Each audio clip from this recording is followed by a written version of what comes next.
everyone. Wow, that's a great response. Hello and welcome to Collaborative Homebrew 101, the cure for the common murder hobo. This panel is brought to you by Game to Grow and PvP. But Game to Grow, a little bit. Mostly you. Game to Grow is a nonprofit organization. I'm going to give you guys the pitch. Game to Grow is a nonprofit organization dedicated to using games of all kinds for therapeutic, educational, and community growth. Primarily what we do is we use Dungeons & Dragons to help kids and teens build social skills. So we're based out of the Seattle area, but we actually do consultations and trainings all over the US and all over the world. And because we're a nonprofit, we depend on the support of communities. So donations, but also getting the word out, telling people about the power of games. And to some extent, that's what today's panel is about. We're going to introduce ourselves, and then we're going to collaboratively homebrew a RPG world along with you, the audience. So it should be really fun. But first, let's introduce ourselves. Would you introduce yourself? So my name is Adam Davis. I'm one of the executive directors of Game to Grow. My master's is actually in education, and I have a specialization in drama therapy. So I come from an improv background, a performance background, which I incorporate into a lot of the work that I do with the kids. My name is Adam Johns. I'm a licensed marriage and family therapist. I'm also one of the executive directors of, so I'm pushing buttons. I'm not a tech specialist. I'm one of the executive directors of Game to Grow, and I specialize in my private practice in seeing largely geeks and gamers in therapy. And I'm Scott Kurtz, and I need therapy.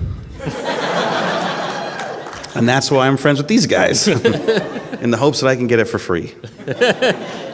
It's a slow game. Yeah, it's a long con. I also make comics. You have a couple of comics. I do. There's PvP Online, which you should totally check out if you don't already read it. Anybody read PvP Online? Yes, thank you. Good. And TableTitans.com is our Dungeons & Dragons centric comic. Definitely read that one. Awesome. Also, Table Titans has a booth. Game to Grow was graciously given some table space, and Table Titans has these awesome deconstructed dice hoodies, and they're giving a portion of the proceeds to Game to Grow. So if you like this cool hoodie that I'm wearing, you can go buy one up in the Which we worked with the printer to design a special ink, so they would be really bright, and under black light, it trons out. Awesome. So when you're wearing a hoodie at a rave. Show it off. Can you show us what raving would look like with the hoodie? Perfect. You can tell Adam goes to a lot of raves. My wife's going to love that I just did that in front of this audience. Humility is really important. I vogued. I guess with that, we should get started. So the title here is Collaborative Homebrew, the cure for the common murder hobo. So before we get started, let's define our terms. Raise your hand if you are a game master. Awesome, you're in the right place. Raise your hand if you have ever really worked hard to design a campaign with all the cool stuff that you could possibly put into that campaign. Raise your hand, or keep your hand up, if your players have killed your NPCs and set fire to a random building. All right. So this phenomenon happens a lot. We sometimes lovingly call that a murder hobo, because the players don't really want to follow your quest. They want to go kill people, steal things, and sleep in alleyways. And there's nothing inherently wrong with that, and we can get a little bit more into that later. Sometimes that's the game people want to play. But what we've discovered, so Adam and I run 5 groups a week, and a lot of our players have diagnoses, some sort of social setback in their lives. Sometimes it's a lot of isolation. And what we've discovered is a lot of players coming to play D&D, they want to feel involved, they want to feel included, and they want to feel like they have an agency, a sense of voice. So what we've discovered is a lot of those behaviors that show up as the murder hobo, where I want to test the boundaries. I want to see what happens if I kill that thing, or I want to feel powerful because I want to steal something from the king. Who cares what's going to happen? A lot of the underlying reason that happens is because the player themselves have a desire for power and agency, but also they're not really invested in the plot itself. So what we've discovered is that if we collaboratively build the world and the adventure hooks with the players, it gives them the sense of voice and the sense of agency, but also we get to assess for what the players actually care about and the kind of game they want to play. So that's what we're going to do today. I think we need to warm up. Actually, Adam, I'm feeling a little nervous being up here on stage in front of a lot of people. Would you help me feel a little less nervous? I would love to. But we don't want to watch us warm up here. This is called collaborative homebrew, so this is not cooperative homebrew, and it's not compromise homebrew. Any teachers and parents, or anybody who's ever interacted with a teacher or a parent, know that oftentimes people use the word compromise, like you two need to compromise. Compromise is often lose-lose. It's who's going to give up the first thing so you guys don't fight anymore. We don't like that. We want to not just cooperate, but to compromise. And compromise, the distinctive thing here, is that it is win-win. So what we're going to do right now is we're going to play a game. You guys are going to play a game in the audience. We're going to play a game up here. This game is called Tiger, Pistol, Person. And we played this at South when we did this, and I think at East when we did this too. So some of you might know this. But the way that Tiger, Pistol, Person works, it's kind of like rock, paper, scissors, except rock, paper, scissors, you're trying to defeat your opponent. But this, like I said, is collaborative. So it's win-win. So what you're going to do in just a moment, don't do it yet, but you're going to get back-to-back with your somebody who's sitting next to you. Oh, shit.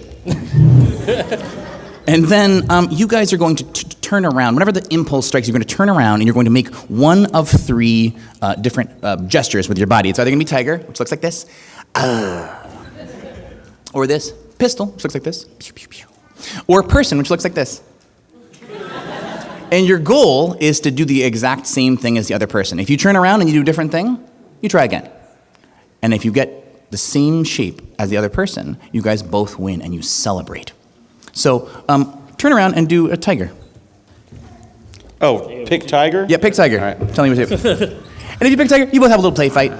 Oh, God. Because it's not competitive, right? So these are playful tigers. If you both pick pistol, it's firework display. I did not tell Scott that he was going to have to do that. And if you pick person, you give each other a high 10. Oh. Or if you're, you can also give a fist bump if you're worried about germs. So that's what you guys You're are all gonna getting do. sick. You're all infected already, so don't. It's day 2. It's day 2. Yeah. That's true. Just cough into your elbow and use No hand one's leaving sanitizer. alive. So that's the game you guys are going to play right now. So find the person next to you and get back to back. Whenever you feel the impulse, turn around, tiger, pistol, or person, go. I did. That's a person tiger. I don't know what that was. I was giving up immediately. Okay, you ready? I'm done.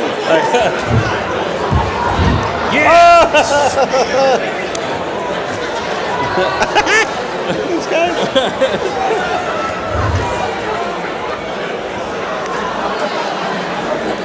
That really works. Look at him go. Yeah, it's great. Awesome. I'm here watching. If you can hear the sound of my voice, clap your hands 1 time. If you can hear the sound of my voice, clap your hands 2 times. Clap your hands 3 times. I saw, when I was watching you play this game, lots of smiles. Raise your hand if you played with somebody you knew coming in here. Raise your hand if you played with someone you didn't know. Awesome. I love it. That's fantastic. You have now a new con friend. Why didn't you play, Brad?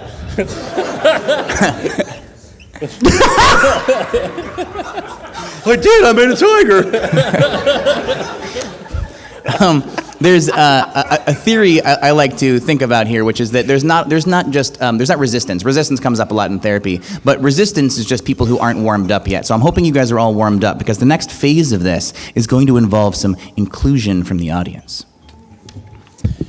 And I guess with that, let's build a map together. Will you guys help me build a map for our Dungeons & Dragons game? Now, I'm super high tech. So I've brought up paint.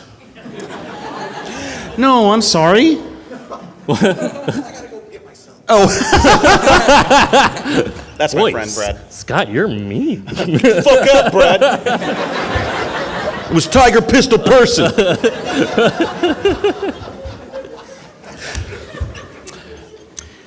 He's going to poison me tonight. I'm having dinner with him. It's going to be terrible. What do you... I'm an artist. Clearly. I've clearly done such a good job. I'm going to close that up right there. I've drawn a map. This is a continent. Maybe we'll name this continent, but we're not going to get to that yet. This continent is kind of blank. and it really needs some input and it needs some help.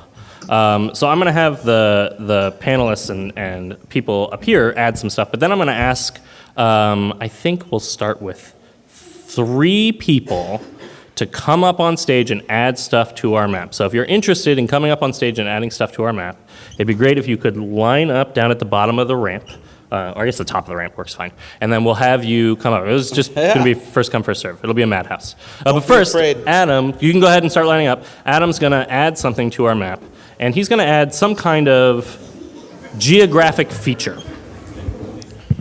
I think that's more than 3 people, Adam. I'm not a math doctor. I'm seeing some questionable choices. There's going to be a new Booberton with one of these dudes. I can tell.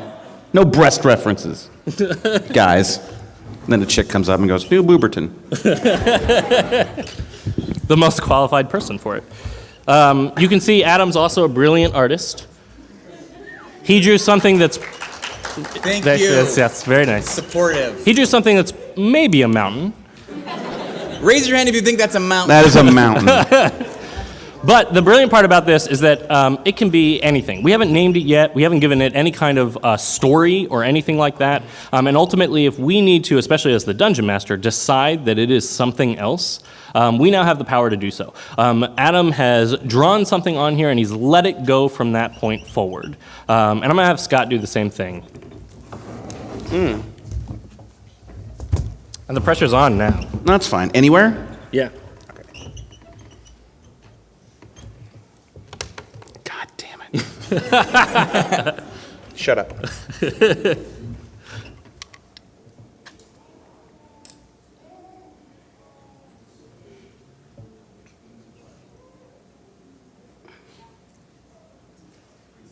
This is really hard. It is really hard. No, my mountain looks better, doesn't it? Yeah. This phallic shape is a tower. It's not.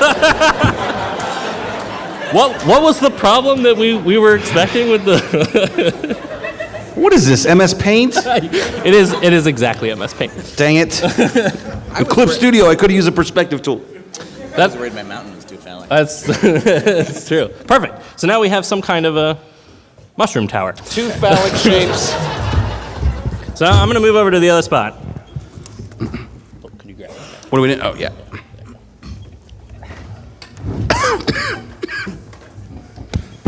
Awesome. Why don't you come on up here and we're going to have you add some stuff. Sometimes what we do with our participants when we do this is make like a list of what geographic features actually are, because we'll get like smiley faces and big triangle Illuminati symbols and stuff. And sometimes we have to work with that, but sometimes you can cut it off at the pass. Or like a fountain of gold. And then I'm going to put waves, so it's definitely not a boob. There's an island. Awesome. Oh. We've got maybe a lake with waves and an island. Yeah. Yeah, that's kind of what it looks like to me. Cool. Lake Breastington. It was coming. There was no way that it wasn't. I was the creep the whole time. It was me. Oh, cool. Yeah, I don't know. I don't know how to do it. It's MS Paint. An We're inlet. gonna do the best we can. We got a cool fishtail An inlet. or crescent bay. Makes sense. Awesome. Let's do the next person.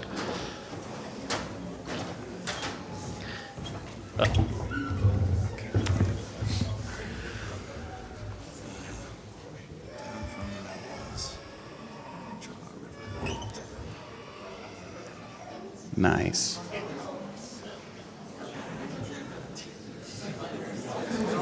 That's great. It's hard to draw at that thing, right? It is real. It's really hard to draw in this thing. That's part of the fun. Is the challenge of There's oftentimes people will try to make geographic features that make sense. Like that's a river coming down from the mountains.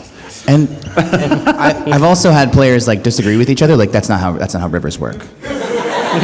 Like one word for you: magic. I like how he was like, no one ever draws those. I have 6 books on rivers at home. We're keeping on theme. Really, is the thing we're doing here. Oh, I like that crater. Oh, I was thinking it was like the volcano? Devil's. What's the Devil's Tower? From Close Encounters? Yeah. What's that called? That's Devil's Tower, right?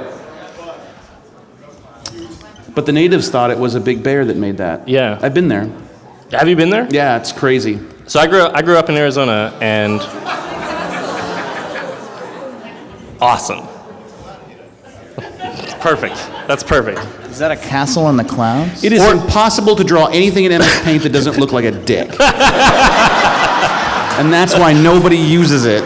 That's why. You think that's a purposeful decision by Microsoft? It's a good thing this is not a streaming theater.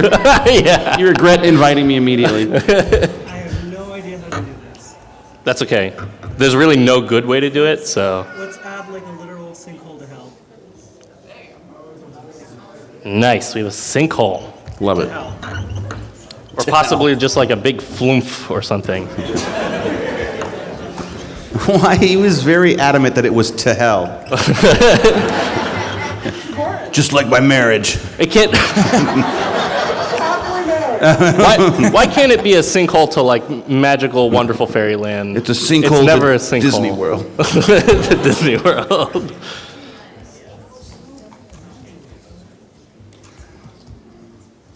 Awesome. Okay. I think this is actually the last one, because we're going to move on to doing some other stuff. Aww. Oh, you were waiting in line for so long. All right, you can come up. You were waiting in line for a long time. That's the last one. I was hoping we'd have something in the middle. You guys are doing such a good job. I know. Our players will sometimes fill up like the entire map with one giant mountain, That's and that becomes really challenging to fill in extra stuff with.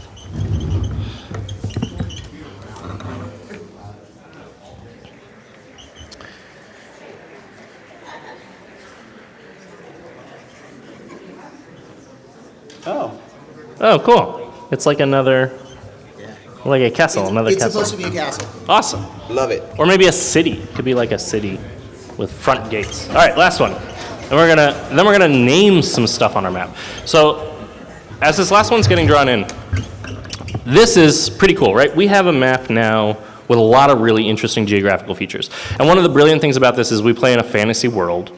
And so the geographical features don't really need to make a lot of sense. You can have, Nice. yeah. Every island needs a waterfall. Every island needs a waterfall. Awesome. So it doesn't need to make necessarily a lot of sense. As Adam likes to say, cartographers maybe don't know. They don't have aerial views of things. The scale of things might not matter. The tower could be so gigantic that it's the size of the mountain, or it could just be a marker on the map for a tower, and it could be a normal sized tower. And this is where like the interpretation for the dungeon master really becomes a big part of this game. As game masters, oftentimes it's really tough to be creative with just a blank slate and nothing to do. And one of the really brilliant things about this is that it gives the opportunity for game masters to suddenly go like, oh, now I have some creativity. I've gotten some creativity from my players to put stuff in. And now every person who's added something to this map goes, yeah, I kind of want to go see that thing. I want my players to go visit the waterfall or go visit the castle in the sky, or possibly Rocket Castle. Those might be like rocket streams coming out of the castle. But I want to go see that and find out what's going on there. And we can deepen that experience. So now what we're going to do is I think we're going to name some stuff on this map. So I guess first, Adam, I want to name your mountain, but you made the mountain, so I don't want you to name it. Scott, would you help us come up with a name for this mountain? We're going to call it Mount something or something mountain. Oh boy. No pressure. No pressure. It's just our permanent map that we're going to have for our whole That campaign. is. No. That's the tower's name. Is it all that's coming to mind now are dick jokes? Is that Yeah, it is. It's like. Candy Mountain? I like Candy Mountain. It's Doomberg. Doomberg. Is it Doomberg Mountain or Mount Doomberg? Well, Berg is German word for mountain, so you wouldn't Okay, say so we Doom. just- You'd be saying Doom Mountain. That's why Steven Is it- Spielberg's name is so cool, because Spiel is play. His name is literally Play Mountain. You get to take that home now. Let's play mountain. It's I want to make Doomberg. that a mountain. Actually, this one right here should be play mountain, I guess, right? Because it's Yeah. Steven Spielberg. You want to go to Doomberg. Yeah. Awesome. But that's not our only way to make names. That was sort of collaborative because Adam made the mountain, Scott made the name. But we can do better. Hey, Adam, how about this sort of looks like a forest up here. Would you help me name this forest? Give me the first letter of the name of this forest. R. Scott, give me another letter. R. No. It's too late. It's on there. Oh. I'm going to say E. Someone from the audience shout out a letter. Okay, I got Q. Oh, God. Q. This is how it's going to turn out. Hold on. There's got to be. I got a guys. T. It's English. You got to do a U. You got to do a U. Nope, it's too late. I got T. Give me one more. I got. No, it's done. It's the wrecked forest. I got a K. Because we're in a magical world, there's lots of different ways that these things can be pronounced. Yep. So I would like someone in the audience, anybody, maybe all of you, to yell out how you pronounce that mountain or that forest. Thank you. I heard wrecked. I think it's the wrecked forest. I think oftentimes the two R's is like a rolled R. Can be wrecked. It's a magical land. Why do I feel like we're still getting into penis jokes? I feel like this is. What? What are you doing with your penis? I wrecked it. Perfect. Okay, so now we have a forest, and we can do this all sorts of different ways. Let's name a couple of other things. This time, I want somebody to. I'm just gonna do it with the audience. We're gonna name. Oh man, this could go real poorly. We're gonna name the tower. Oh, God. Yes, I like hands up. We'll try that this time. Dear Breath Tower. Deer Breath Tower. Okay, we're back to Deer. D-E-R. We dodged a bullet on that one. Dear Breath Tower. Now let's name this lake over here. And we're gonna do that one letter at a time. So just start shouting at letters again. I got E, P, X. X. Oh, I like that.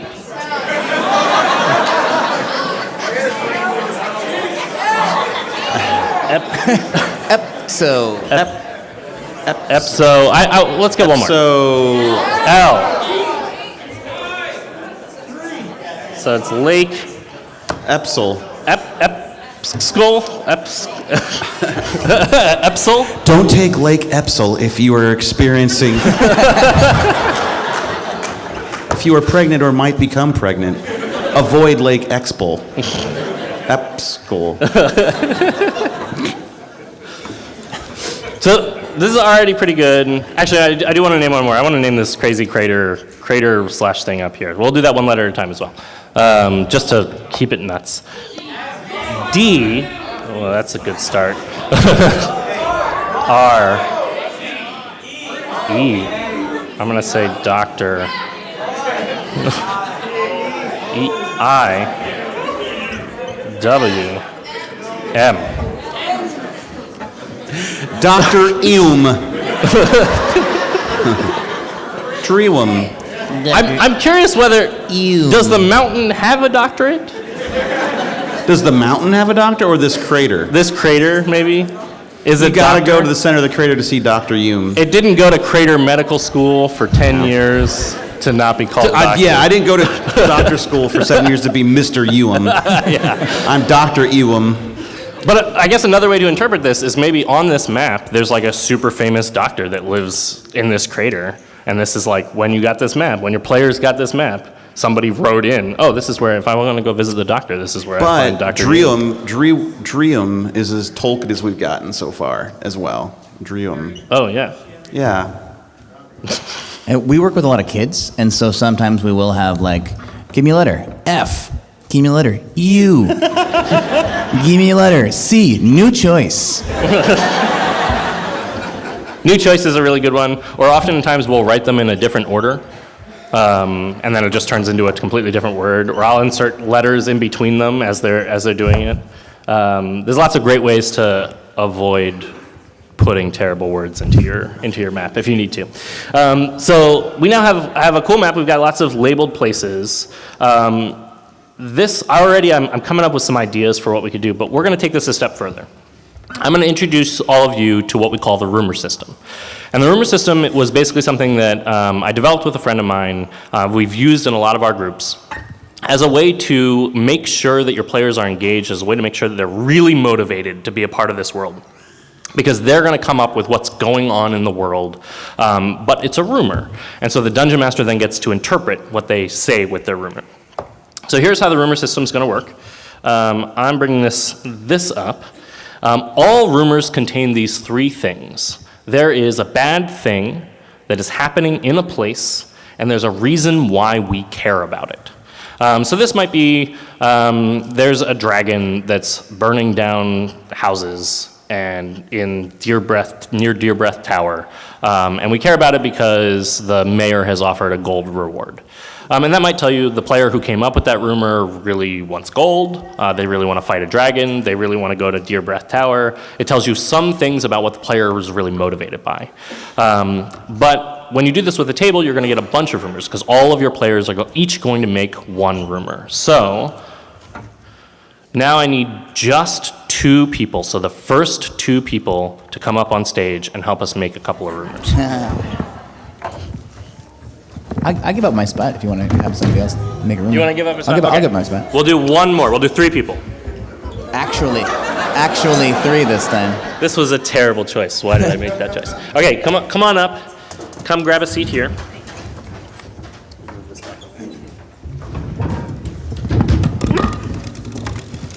Nice. My empty bottle. Yeah.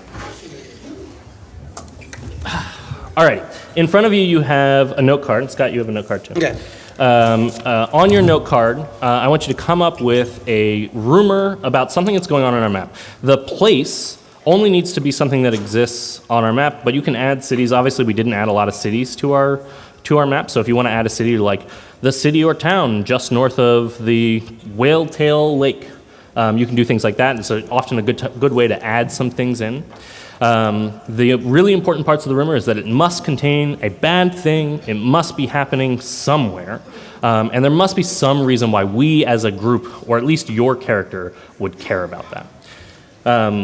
And you guys are all writing your rumors, but I actually want to know who we just brought up on stage, so you're not just some anonymous people that we brought up on stage. Would you introduce yourselves? My name is Kendall. Yeah. Kendall, so give us your name and then give us a 1-sentence description of a role-playing game character that you played. Right now I'm actually DMing a Harry Potter-based game with my boyfriend's RAs. Awesome. Mm-hmm, yeah. That's great. Hello, I'm Felix. I go by they, them pronouns. And I'm currently playing Carolina in the role-playing game Torchbearer, which my brother-in-law is our GM, and he's great. He's actually running games. If you guys want to play Torchbearer, it's real good. And Carolina is this very fierce warrior, and I always imagined her as a woman until one of our characters told a story about Carolina using my pronouns, and I was like, oh, that's very nice. I like that. I don't actually know if Carolina would think about that. I don't think it's a concern of hers, but Awesome. Thank you. It's Felix or Felix? Felix. Okay, with an X. Or with a K? No, With an X. F-E-L-I-X. Okay. Like the cartoon. Like the cartoon. Perfect. Wonderful, wonderful cat. And then who have we got down on the end there? Hi, my name's Mickey, and my edgiest Dungeons and Dragons character is named Trancy, and he is the son of the Devil Lord Asmodeus. Yeah. That's pretty edgy. I like it. Awesome. So who is everybody? You guys are still working on some of your rumors. So we're not going to read out the rumors out loud. We find oftentimes that turns into like a popularity contest. So instead, I'm going to read all these rumors. So I hope everybody has good handwriting, because I'm terrible at interpreting rumors, as everybody starts scribbling out their rumor and rewriting it. So I'm going to read them off, and then what we're going to do, normally, what we would do is we would vote on those rumors, and you would decide as a party what rumor you want to go on. Now, I like to frame this when I'm a dungeon master in the game a little bit, in the same way that I might do for the map. So for the map, I might say, like, you defeated the brigands who were coming after you, and you found that they had this map on them, and it's a map of the current continent, but you don't recognize a lot of the stuff that's on there. There's a lot of stuff on there that you never saw before. So now you have a good excuse to go explore these things. Or it's a map of a continent you've never been to before. Now you can go to a brand new place. But I can do the same thing with the rumors. Your characters have gone to a city or a town, and they said, boy, we're done with that last adventure now, we're ready to go on another adventure, but what should we do?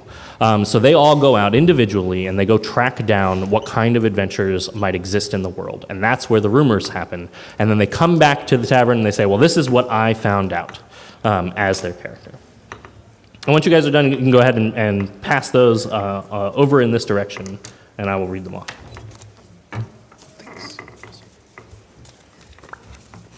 Sweet. Okay.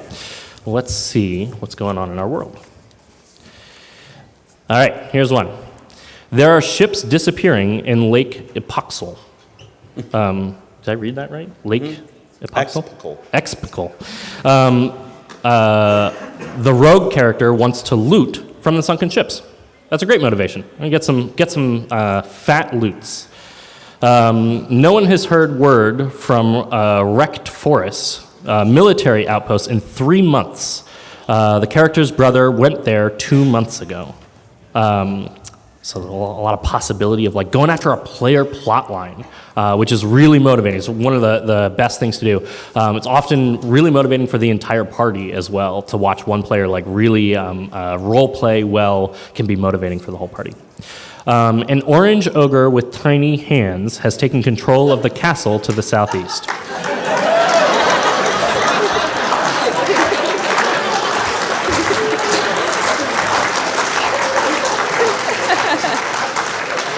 Apparently, he's tearing democracy apart at the seams. Is that a reference to something? I don't know, but if we could figure it out in game, it could help us in real life. Other places. And then our last, I think it's our last rumor. Dr. Eowyn created a potion that made the crater. He's now creating a new potion that could create something even worse. He tries to make something helpful, but he's a bad alchemist. Awesome. And so the motivation on that one might just be like, oh my God, this is a disaster waiting to happen. We got to stop this from happening. Or maybe we want that potion. I don't know. Awesome. So we've got our rumors. I'm gonna really quick take like a quick note, and then we're gonna vote on these rumors. So we've got ships in Lake.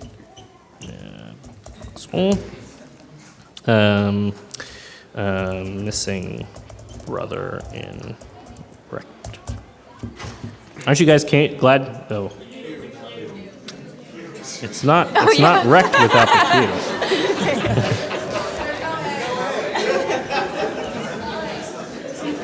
There's a Q and not an A. It's a regional spelling. You really have to. There's many ways to spell the forest of wrecked, guys. Okay. That's collaborative world building right there. In some places, they don't include the A. Awesome. I'm just going to write. It's fake news.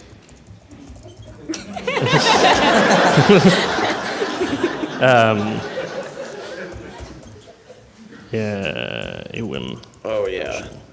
That's my favorite. Okay, cool. So now what we're going to do, normally we would have the players vote, and we have like all sorts of different ways that we would make the players vote. We might have them vote twice. Oftentimes players all vote for their own.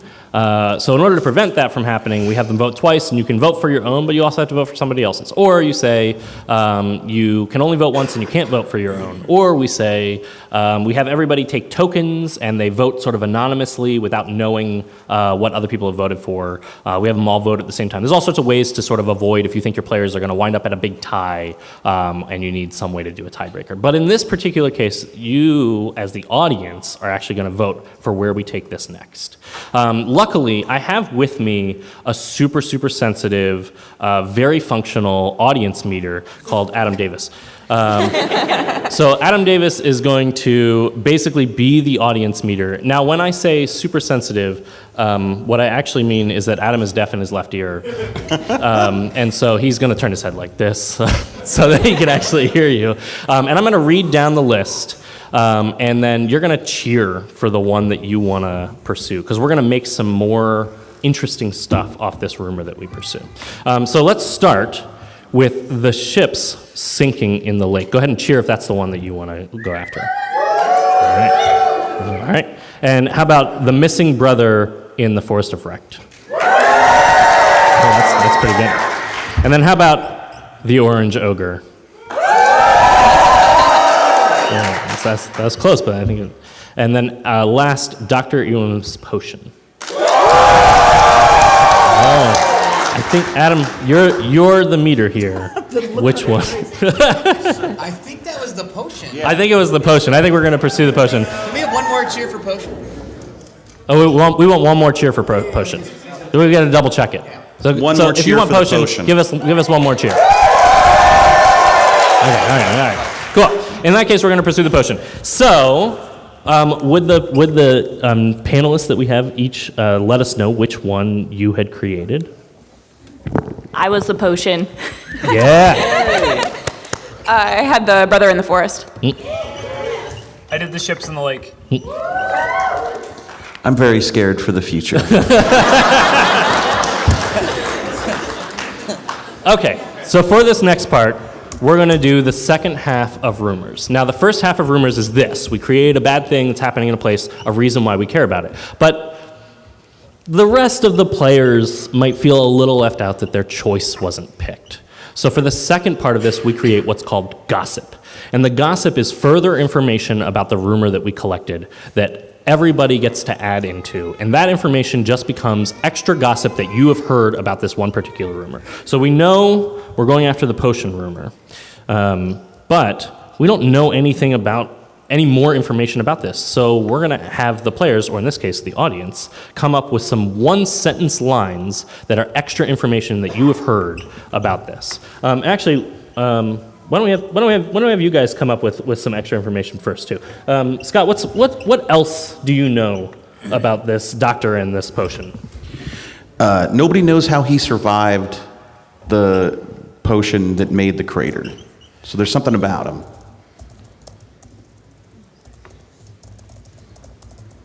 Awesome. No one knows how he survived. How about something else? He's kind of old, a little crazy, but something's weird. People keep seeing him in like a couple places at once. His doctorate is not in alchemy. He's a doctor of music. So, really, he shouldn't be able to buy those ingredients, but... Awesome. He might have grown the crater for something else. Ooh, the crater might have been purposeful. Crater. That's right. Spelling is not my doctorate. Okay, now we're going to come up with some stuff for the audience. So I'm going to walk around and we're going to find out some other rumors. And I'm going to show Adam how well I type. Not that well.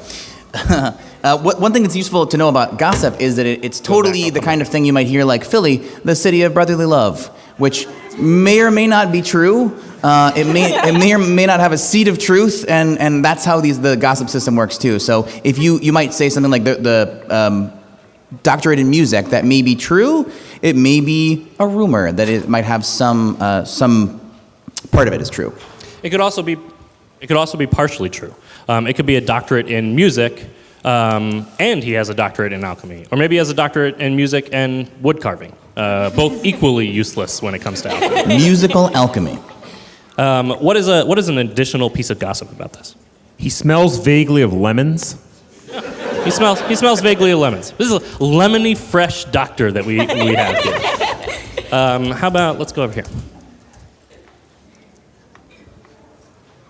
There are sounds coming out of the crater, but they're not crater sounds. We all know classic crater sounds. Got like a Sprite thing going on. And these are not Sounds. these are not your classic crater sounds. The mystical silver deer in the area have not been seen since the crater was created. Ooh. Is it Mystical what one kind of mystical deer? Silver deer? Or maybe a whole lot of mystical silver deers. I'm gonna go all the way over to the end. Let's see what we got over here. I'm a terrible. They've discovered papers that may link him to the orange ogre. So this is actually one of the Indictments are pending. it's all coming together. So, what's related to Orange Ogre? They found papers They linking found the doctor a to link the orange between ogre. Dr. Ewan and the ogre. So this is actually one of the really brilliant things. We came up with a whole bunch of really interesting rumors originally, and we picked one of the rumors to pursue, but that doesn't don't mean do that that those part. other rumors aren't also true. They all happened in other places. They all yeah, are rumors there that you go. could totally be true and could totally be happening at the exact same time. In fact, as a game master, it's sometimes worthwhile to say, great, you guys pursued that one particularly horrific thing that's happening, but those other horrific things are still happening, and there's still bad stuff that's going to happen as a result of those, and the fact that you prioritize one of these over the other. Or you start linking them together. Let's see. Years of testing his own failed potions has mutated him, making him not fully human. Ooh, I like that. And that might go along really well with the idea that, like, maybe he survived the crater because he's not fully human. I'm going to come back here. I think we'll get one more on this particular rumor, and then we're going to do something a little different. The brother was part of like a military group, right? So one of the emblems to the unit could be with the scientists to show that he was either part of them or he was using them, part of the members of his unit, for experiments. Oh, okay. So the brother was part of a military unit showing that he was connected to the doctor and the experiments that the doctor might have been doing, and so now we're also tying in the forests of Wrecked as a part of the greater plot line. So I'm curious, Scott and Adam, are you guys seeing any good plot lines coming out of this? Do you have any ideas for what this might have sparked? What kind of plot line this might come out to? All right, it's clear that people want. What's so awesome about this is that people are adding rumors to mix, or adding gossip to mix the rumors together. So that's another good thing to see that your teammates or your players like want to co-collaborate. That's like a nice sign that you guys did the Tiger Pistol person just right. So you guys want everybody to have something incorporated. I think it's clear that you can mix all these things together. The deer are missing. There's a co-conspirator, Orange Ogre, working with the evil doctor to destroy democracy. So the last Right from the headlines. No, I could do a lot with it. I see a lot. I even see a connection to Deer Breath Tower because silver deer are missing. Oh, There's yeah, a lot going on. A tie into Deer Breath Tower. What do they use the silver deer for? Their breath. It was an alley-oop. Do they collect the breath to build the tower? Oh, maybe the deer have fled to the tower. What's wrong with you? Leave me alone, Mom. Have you been huffing deer breath again? I learned it from you. I learned it from watching you. Come here. That's how the tower falls apart. All right, so there's one more thing that we can do. Sometimes the rumor system, doing all this, everything with the maps, can take some time, and when you're picking how much of this you want to do or how little of this you want to do, it can be really helpful to do this with a group of players, but it can be helpful to take out or insert or do different amounts of this. The gossip really is a big part of the key to this. So even though we have lots and lots of gossip about our particular rumor, I want to come up with a couple of pieces of gossip about the world itself. About this continent or this place, and they might tie back to the rumors, they might tie back to other things, but they might be about other pieces of what's going on in this rumor, in this world. And those pieces of gossip are going to help continue to shape this really interesting world and domain that we have created. So I'm just going to get like 3 or 4 of these extra pieces of gossip. The waterfall houses a fairy that will help those who ask for help. The waterfall houses a fairy that will help those who ask for help. It sounds perfect. Maybe they can Every give me a piece of the waterfall Triforce, has too. to have something behind it. It's just The nature no of waterfall in an RPG cannot have something behind it. My That's advice to not the how it players: don't go chasing waterfalls. Please stick to the Lake Ep souls that you're used to. Yeah. The world creation myth is that this world was woven together, and that's why the river looks like that. Oh, the world creation myth is that the world was woven together, and that's That why the one guy in river the looks back. like that. Rivers don't look like that. I've got to come up with a reason why it's canonical. Maybe it's like a river of yarn. Like it's actually made of yarn. The whole river is just yarn. It's a waterfall of yarn. Adam and I actually have a common plot line that we like to use for our groups that's all based around this idea that there's a great spider god that wove together the fabric of reality. Ooh, I like that. And Stealing it. the great spider god, you can steal it. That's fine. No, don't Good accept that. to steal. But If I'm what? it's not theft if you're okay. I thought you said it's not theft if you admit it. Now it's just borrowing. Taking it. Sorry, I admitted it. Nothing you can do. I like it. There's a rare flower that grows at the top of Mount Doomberg that can be used to create a terraforming potion, which will fill in craters. Do we all catch that? There's a rare flower at the top of Mount Doomberg. Can I just say, it is Mount Doomberg now. Yeah. That will create an effect that will fill in Doom craters. Mountain. Yeah, that's a great way to do it. All right, I think we'll do one more. Why? The rivers run red once a month, and no one knows why. The rivers run red once a month, and no one knows why. Certainly not any of the men in the audience know that. We're not using that rumor. So this is where it's a good idea as a dungeon master. You want to pick and figure out how you want to adjust these things. Sometimes you have to be creative. Sometimes you have to really roll with the punches. The key here is that you're thinking about what is it that your players are motivated by? What are they interested in? Because now all of these things that I've put in here, the players that have added stuff to this in the audience here or at the table up here, all have the opportunity to figure out, man, I really want to pursue that. I really want to go after that. And now they're far less likely to try to burn down Deer Breath Tower because they're trying to find out a little bit more about what's going on there. That's one of the biggest keys to being able to reduce your murder hobo population at your table.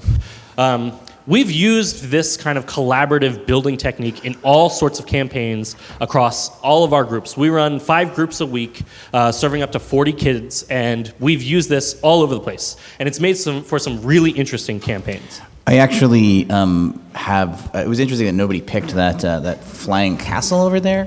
And I totally, if I didn't have your ideas, I would have probably based a campaign around a flying castle because I think flying castles are cool. But that's what happens when you don't collaborate with your players.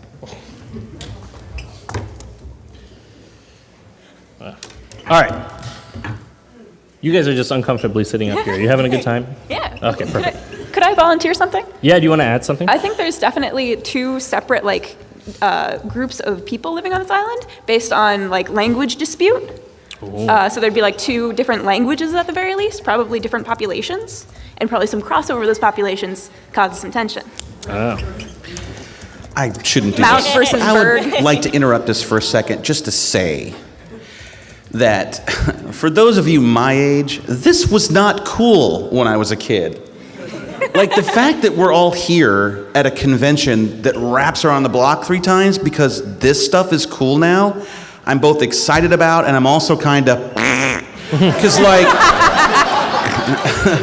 I'm pushing 50 and we fought these wars for you, so appreciate it.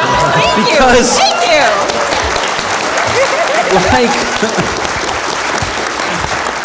I just can't. You guys are so excited about this stuff. I had to hide it. Oh, they're saying Scott won the war. I Scott, guess I did. You won the war. You're welcome. Buy my book.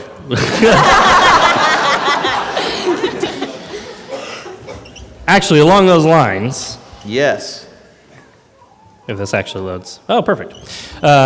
So we have used this across so many. So I have a bunch of pictures of maps. This is actually the very, very first time that we did a collaborative homebrew map with one of our players. This turned into a 1.5 year long campaign that stretched over the entire map. following a time portal device that ended up sending them back in time, where they ended up having to repeat all of their previous mistakes, where Warsaw was a city floating above a lava lake that was the result of an ancient magical war. So many cool things that came about as a result of this map. And we've done this time and time again and time again. This is actually from PAX South earlier this year. The city up in the very top is Lakashtag, which there's a lot of debate about whether it should be pound sign or Lakashtag. I like Lake Bagel, but what if it had been Lock Bagel? It's such a missed opportunity. Thank you. Right? So you can see we've done this all over the place, and we haven't just used it for maps. We've also used it to collaborate on a couple of other things. This was. So I had a group of players go into. It was actually the same plot line, I think, with the spider god, and they had to travel to the Nine Hells to figure out why these portals were opening, and they had to meet with this particular demon. And I said, we're going to name this character. So we do a lot of this, the Ouija method of naming things for cities on maps, but also meeting NPCs. So this demon you're about to meet, let's name him. And they started naming him, and every other letter was Z. Like, cool. Now this guy's name is Zakzu Zoza. And then we discovered, we just world built this, that the devils have ranks. And the rank that they are is indicated by the number of Z's in their name. So the way to get out of the Nine Hells is they had to actually help this devil out. And then when they completed their task, his name tag grew by 3 syllables of Z's. He was like, thank you very much, and I'll send you back to the material plane. And that symbol is what he told them. So we did that. We made up that symbol, the circle, the triangle, and the flower, one symbol at a time. I said this, the devil, Zakzuzazi Zoza, tells you that the person who opened the portals had an interesting insignia on his chest. Give me a shape. Give me a shape, give me a shape. And they gave me a flower, a triangle, and a moon, or a circle, and I put them in that order. That was my choice as the game master. But this set the stage for the Kukinta Klani, the Moon Bloom clan. Google Translate is your friend. This was the Moon Bloom clan was trying to resurrect the ancient spider god Hemeheki. And I made that up based on those 3 things. That is So rad. I pulled their ideas. That's rad. It's actually Finnish. We actually just hired somebody who speaks Finnish, and he was like, oh yeah, that means spider in Finnish. And I was like, Hemeheki is spider in Finnish. No kidding. Yeah. Google Translate. We've also done it for other symbols, like badges that people wear. This was like a pirate group or something like that. It was a pirate. We've also done it. We've had a campaign where they had to encounter a Fomorian. Is that how you pronounce it? And he was especially ugly, more ugly than other Fomorians. So they added all the facial features, one facial feature at a time. So this one has like 3 noses or something, and then his mouth is on the top of his head and breathing fire. This one was he's pretty ugly. So we've done this in all sorts of different ways, and that collaborative experience really helps to create an integrated and deep experience for all of your players to take part in.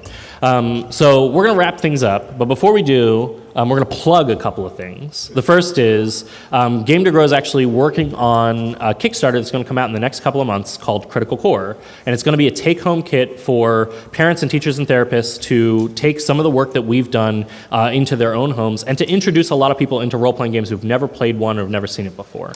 It's going to have a module specifically designed towards therapeutic outcomes and social skill development. You can sign up, you can learn more about it at criticalcore.org, and you can sign up for the mailing list. The other thing that I want to tell you guys is we actually have instructions for how to do the collaborative homebrew process on DriveThruRPG for an at-will donation, donate if you want to thing. You can find a link to that on our website at gametogrow.org/PAX. Everything we've talked about in any of our panels are all at gametogrow.org/PAX. So find a link there. It's pay what you will. Lastly, Scott, would you give us a rundown of literally your life's work? Hi, I've wasted 20 years of my life drawing fart jokes. Please help me polish this turd by collecting it in 9 volumes. over 7,500 strips, some of which I'm not proud of, but they're making me put in there because it shows how I've grown as a person. But yeah, it's the entire run of PvP from 1998. Strips that are in color will be printed in color, so it's the first time in 20 years it's ever been printed in color. And then there's a extra 20th anniversary retrospective book, so there's just been a ton of stuff that we've done over the years that never made it online and that we're putting in there. And you can go to pvpbook.com, and the Kickstarter funded last night. So I can officially unclench my butt and just focus on stretch goals. So thanks for everyone that's already donated and backed the Kickstarter, and check it out. Perfect. And that brings us to an end. Thank you so much, everybody. Thank you for being here at PAX. Thank you to our extra panelists that came up and joined us. And thank you so much for Scott.